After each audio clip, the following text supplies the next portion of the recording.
어느 여름 도쿄 변두리에 위치한 오래된 서양식 저택에 관한 소문이 퍼지기 시작했다. 이 저택은 수십 년 동안 비어 있었지만 그곳을 지나가던 사람들이 종종 이상한 소리를 듣거나 어딘가에서 자신을 지켜보는 시선을 느낀다고 전해졌다. 주민들은 이 저택을 초대받은 집이라고 불렀다. 그 이유는 이 저택을 지나가는 사람들 중 몇몇이 이상한 경험을 했기 때문이다.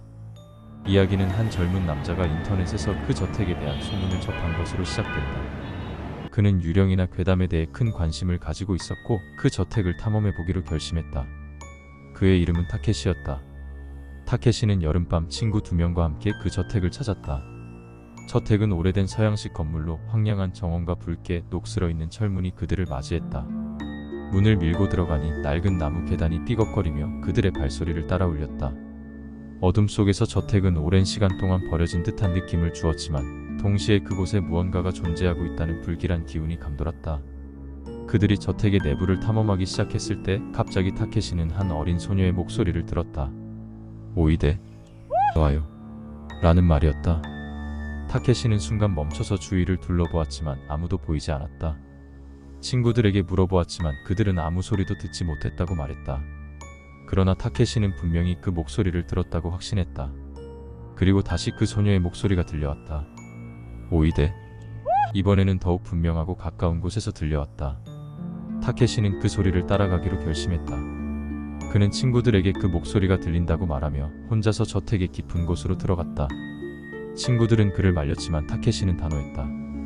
그리고 점점 어두워지는 복도를 따라 걸어갔다. 복도 끝에는 낡은 문이 하나 있었다. 타케시는 그 문을 열고 들어갔다.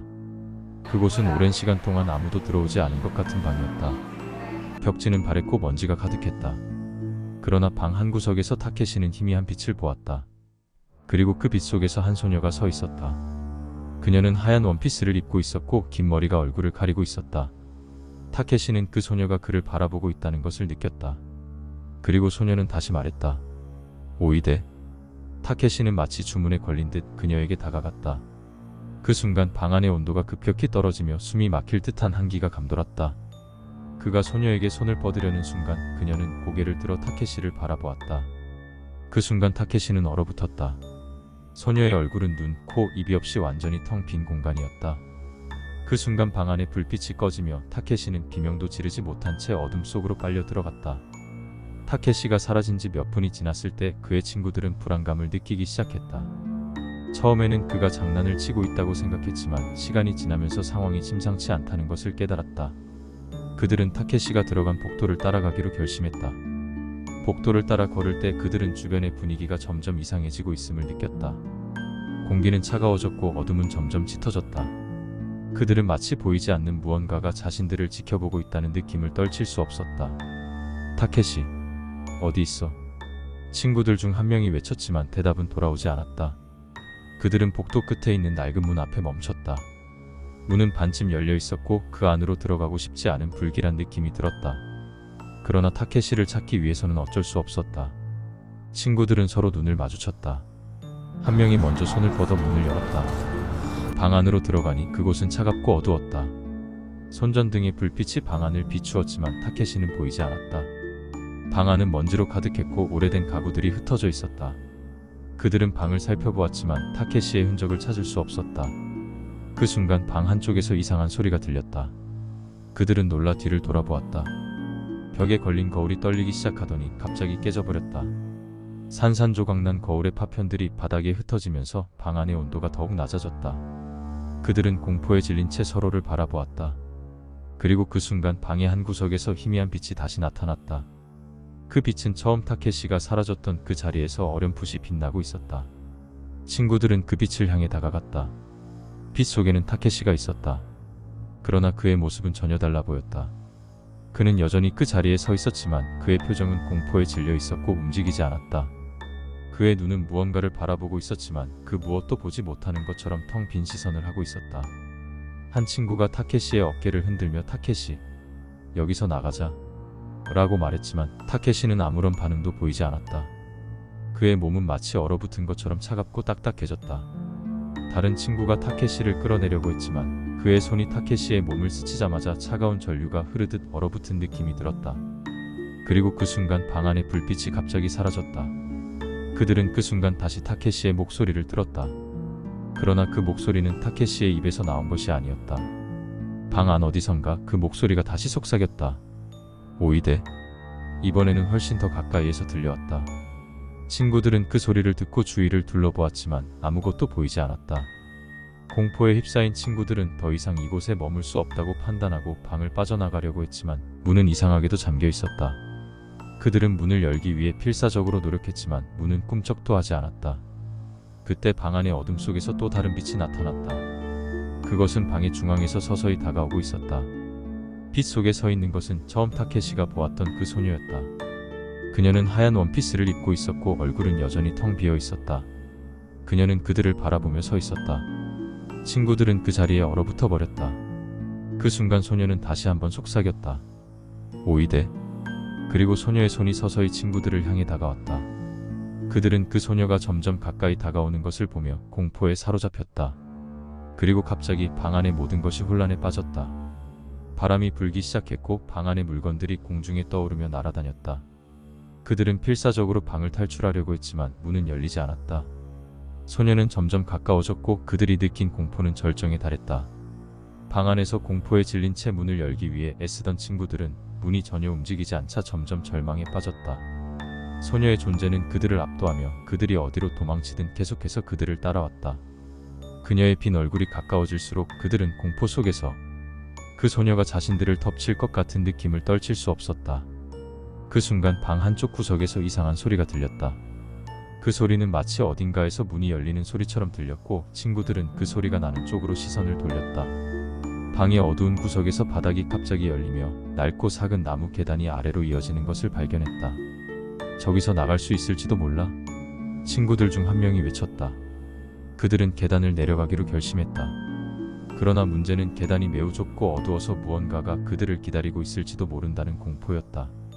하지만 소녀가 점점 더 가까이 다가오자 그들은 더 이상 고민할 시간이 없었다. 친구들은 한 명씩 계단을 내려가기 시작했다. 계단은 마치 끝이 없는 것처럼 길고 아래로 내려갈수록 더 깊은 어둠 속으로 빨려 들어가는 것 같았다. 그들은 서로 손을 잡고 혹시라도 낡은 계단이 부서져 떨어지지 않도록 조심했다. 그때도 소녀의 목소리가 계속해서 들려왔다. 오이데. 그 목소리는 이제 그들의 바로 뒤에서 속삭이는 것처럼 느껴졌다.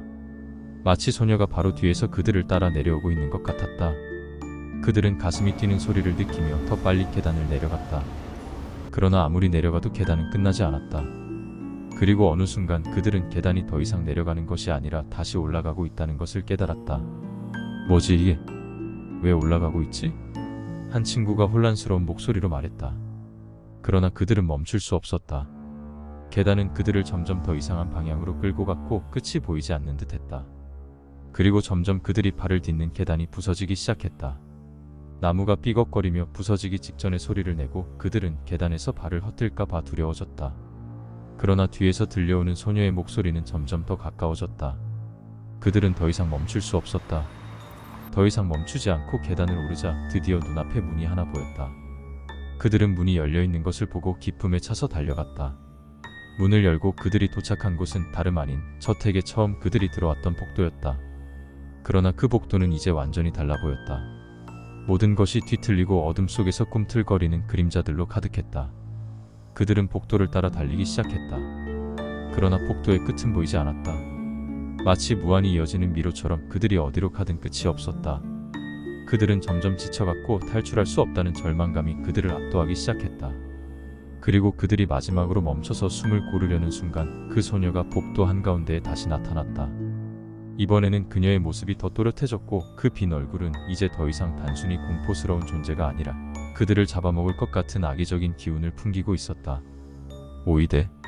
소녀가 다시 속삭였다. 그리고 그 순간 복도 전체가 그들을 감싸며 무너져 내렸다. 그들은 절규하며 그 어둠 속으로 빨려 들어갔다. 친구들은 절규하며 어둠 속으로 빨려 들어갔다. 그들은 마치 바닥이 없는 구멍 속에 떨어지는 것처럼 몸이 붕 떠올랐고 어디로 떨어질지 모르는 공포가 그들을 엄습했다.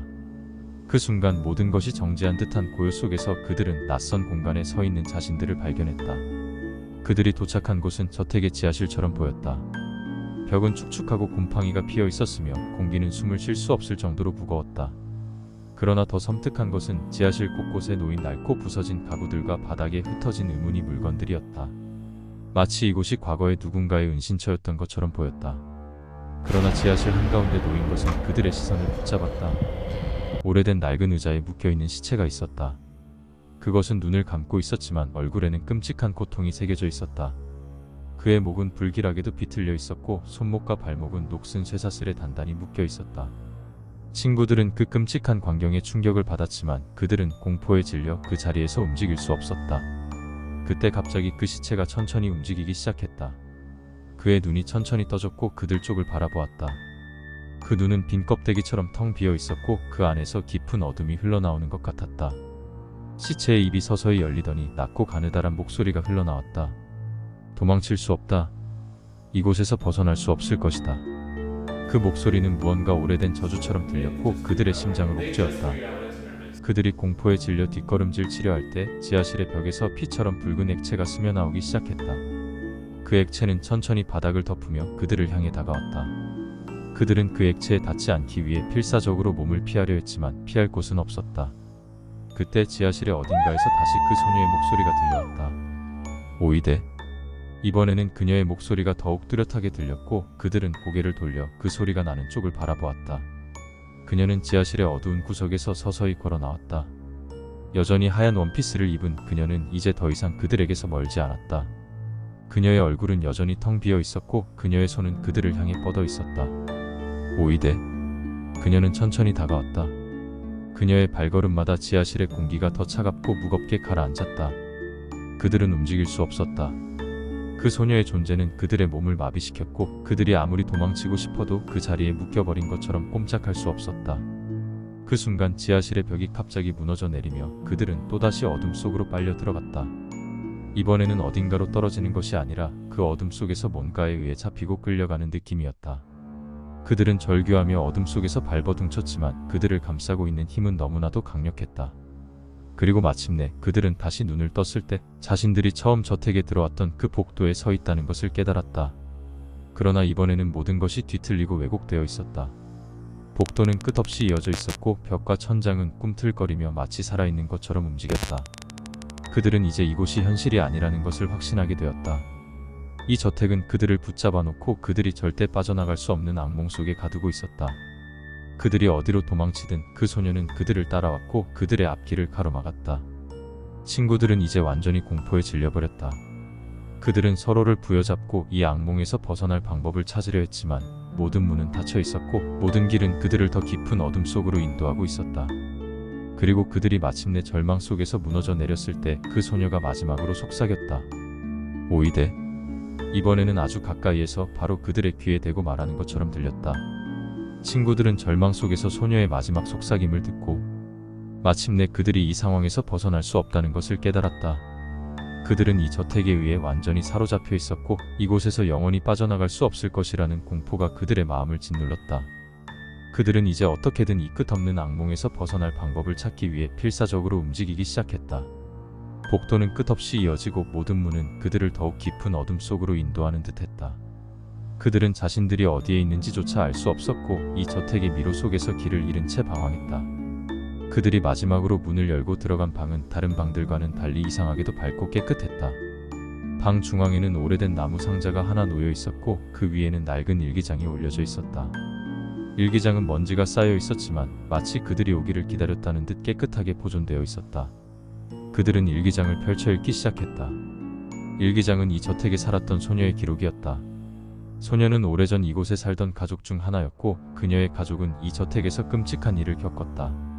어느 날 저택에 나타난 알 수 없는 힘이 그들의 영혼을 사로잡았고 그들은 모두 이 저택에 갇혀 죽음을 맞이했다. 그러나 그들의 영혼은 이곳을 떠나지 못하고 저택에 묶인 채 새로운 희생자들을 기다리고 있었다. 일기의 마지막 페이지에는 소녀의 글씨로 도망칠 수 없다라는 말이 적혀 있었다. 그들은 그 문구를 읽으며 몸서리를 쳤다. 그리고 그 순간 방의 문이 갑자기 닫히며 그들을 가둬버렸다. 방 안의 온도가 급격히 떨어지며 그들이 숨을 쉴 수 없을 정도로 차가운 한기가 느껴졌다. 그리고 그들이 마지막으로 소녀를 본 순간 그녀는 바로 그들 앞에 서 있었다. 이제 그녀의 얼굴은 완전히 드러나 있었다. 텅 빈 눈과 입에서 피처럼 붉은 액체가 흘러나왔고 그녀의 손은 그들을 향해 뻗어 있었다. 소녀는 천천히 그들에게 다가오며 속삭였다. 이제 너희도 이곳에 영원히 남을 거야. 그들은 공포에 질려 도망치려 했지만 이미 발이 움직이지 않았다. 그들은 소녀에게서 눈을 뗄 수 없었고 마치 그녀에게 홀린 듯 그녀의 손이 닿기를 기다리는 수밖에 없었다. 그 순간 방 안의 모든 불빛이 꺼지며 그들은 완전한 어둠 속에 갇혔다. 그들의 심장은 미친 듯이 뛰었지만 몸은 더 이상 움직이지 않았다. 그리고 그들이 마지막으로 들은 것은 소녀의 낮고 차가운 웃음소리였다. 그 후 이 저택을 탐험하던 사람들은 그들의 흔적을 찾을 수 없었다. 타케시와 그의 친구들은 그저 사라져버린 것처럼 보였지만 그 저택에 대한 소문은 더욱 무서워졌다. 사람들이 그 저택에 들어가면 이상한 소리를 듣거나 어딘가에서 자신을 지켜보는 눈길을 느낀다고 했다. 그리고 가끔씩 저택에서 들려오는 낮고 차가운 웃음소리도 들린다고 했다. 저택은 여전히 그 자리에 남아있다. 그리고 지금도 그곳을 찾는 사람들은 소녀의 초대를 받는다. 그러나 그 초대에 응한 자들은 다시는 돌아오지 못한다.